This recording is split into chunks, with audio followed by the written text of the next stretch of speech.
इस बाजार में उपस्थित समस्त मेरे बड़े बुजुर्गों, माताओं, बहनों और युवा साथियों, मैं पूर्व सैनिक राम कुमार टोप्पो, भारतीय जनता पार्टी सीतापुर का प्रत्याशी आप सभी को सादर प्रणाम करता है। जय हिंद।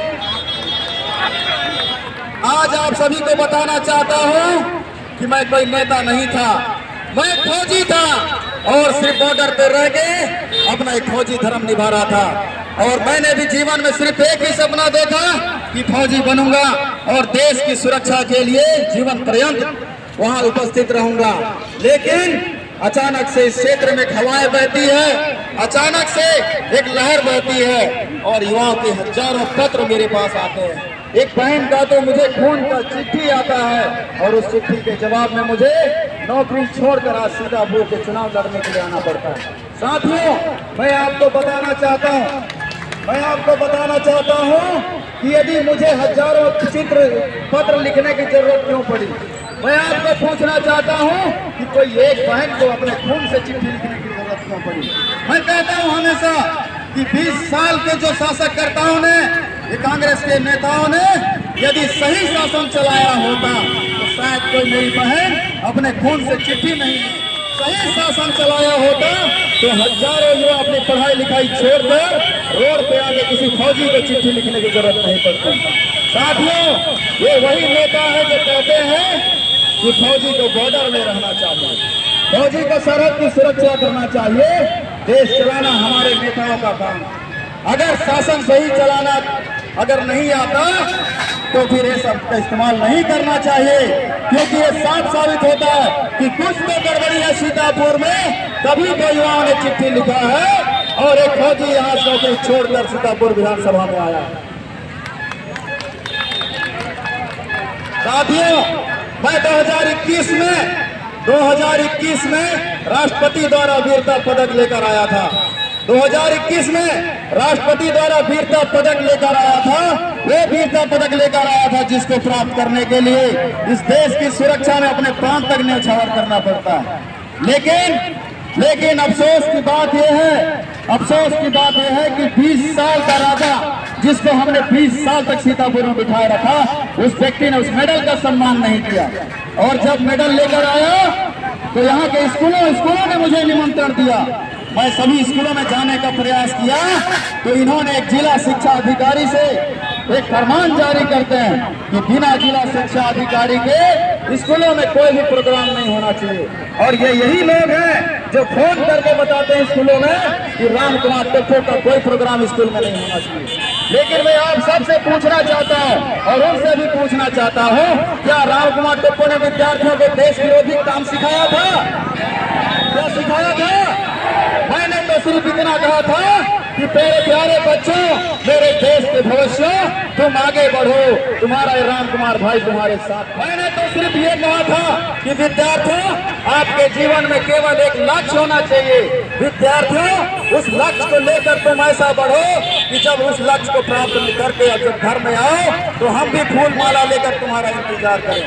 मैंने तो सिर्फ ये कहा था कि जाति धर्म से उठकर, अमीर गरीब से उठकर हर किसी को राष्ट्र प्रथम की भावना से इस देश की उन्नति में आगे बढ़ना चाहिए। क्या गलत कहा था? क्या गलत कहा था? हाथ उठा के जवाब दीजिए साथियों, क्या मैंने गलत कहा था?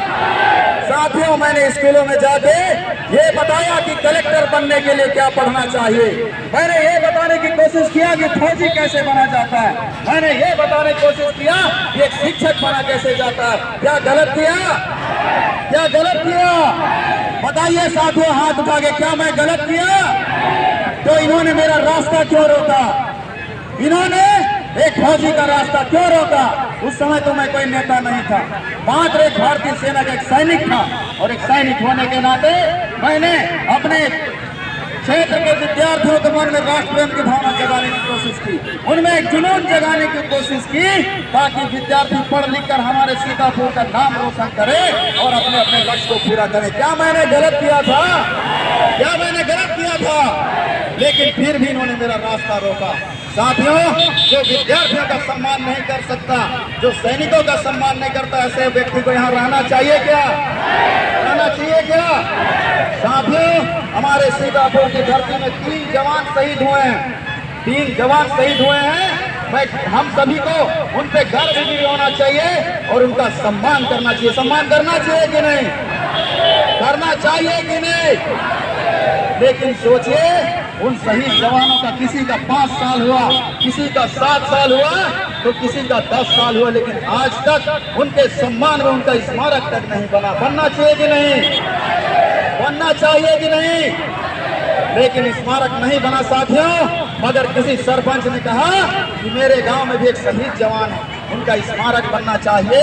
तो ये 20 साल के विधायक जिनको हमने यहाँ पर बिठा के रखा, कहते हैं कि नहीं, पहले जो पूर्व विधायक रहे कांग्रेस के, जो स्वर्गवास हो चुके, उनका स्मारक पहले बनाते हैं, उसके बाद सैनिक सम्मान। हुआ कि नहीं साथियों? हुआ कि नहीं? बनना चाहिए स्मारक सभी का। लेकिन इस देश में एक शहीद का दर्जा सर्वप्रथम माना जाता है कि नहीं? लेकिन फिर भी इन्होंने सोचे जो एक वर्दी का सम्मान नहीं करना जानते, आज वो कहते हैं कि एक सैनिक को बॉर्डर पे रहना चाहिए। देश चलाना हमारा काम है। हमें ऐसा शासन नहीं चाहिए साथियों। चाहिए क्या? नहीं चाहिए। चाहिए क्या? आप लोग बताइए, क्या ऐसा शासन चाहिए? उसके बाद साथियों, 2023 के कार्निवल मेला आपने सुना है? पैन पार्क में हमारे छत्तीसगढ़ का एक नामी मेला लगता है, जिसे कार्निवल मेला कहा जाता है। लेकिन दुर्भाग्य से इस साल का कार्निवल मेला 14 फरवरी को ही रखा गया। वो क्यों रखा गया पता है? आपको पता है? क्योंकि 20 साल के विधायक जी का, अमरजीत भगत, जो 20 साल के हमारे विधायक रहे और इस बार तो शासन में मंत्री भी रहे, उनके शादी की सालगिरह है। कितनी तारीख को? 14 तारीख को। और 14 तारीख को मेला रखा गया और पवन सिंह को बुला के खूब नाच गान किया गया। लेकिन 14 तारीख को इस देश में क्या हुआ था साथियों, आप जानते हैं? आप जानते हैं पुलवामा हमला कौन कौन सुना है? सुने हैं आप पुलवामा हमला? क्या हुआ था उस दिन? उस दिन हमारे देश के कई जवानों के घर की बत्तियां बुझ गई थी, बुझी थी। कई माँ के गोद सोनी हो गए थे, कई बहनें विधवा हो गई थी और कई बच्चे अनाथ हो गए हुए थे। और उसी दिन 14 फरवरी को हमारा देश काला दिवस के रूप में मनाता है। लेकिन साथियों, इतना बड़ा दुर्भाग्य की बात है, जो कहते हैं कि देश चलाना हमारा काम है, और उन्होंने इतना बड़ा सैनिकों का अपमान किया है, इतना ज्यादा शहीदों का अपमान किया है कि उसी दिन स्टेज में खड़े होकर खूब नाच गान चला और बधाई ही बधाई, बधाई बधाई चला। क्या सैनिकों का अपमान हुआ कि नहीं साथियों? जोर से कहिए, हुआ क्या? साथियों, मैं आपको